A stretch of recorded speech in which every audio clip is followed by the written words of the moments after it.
Alrighty, so here we have the Alfa Romeo Stelvio Quadrifoglio, the performance SUV from the Italian car maker, and I am so excited to drive this car.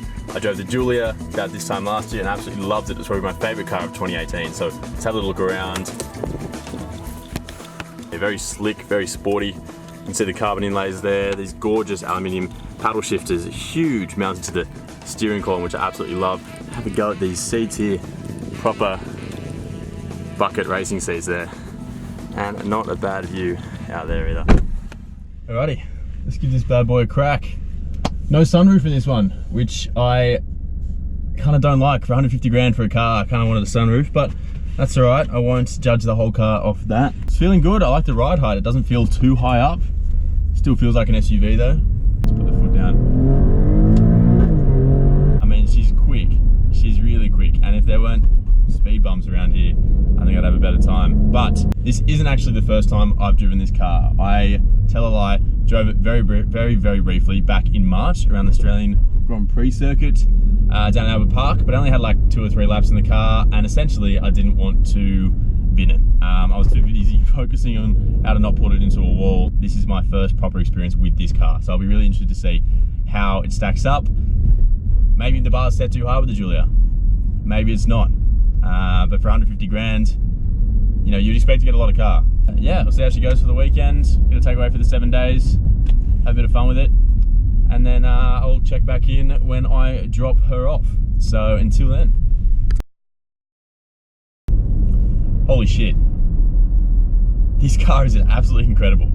There are a few SUVs I've driven that have as much pull as this car. I can't get my head around it. It just doesn't stop. It just keeps pulling and keeps pulling me through the gears, and it's just snorting and screaming up the hills.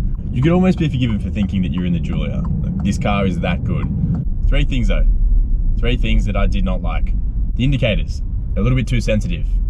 You flick it on to change lanes and you got to flick it off, and you've overcooked it, you've overdone it, and then you flick it back the other way and you don't realise. It's a little bit annoying. Could have a little bit more sort of separation between the lever there for the indicators. Seats are good and they're great when you're fanging it up a hill, but that's about it. This is an SUV. It's obviously designed for long drives. I get it, it's a performance SUV, but it's a bit too snug for a long drive.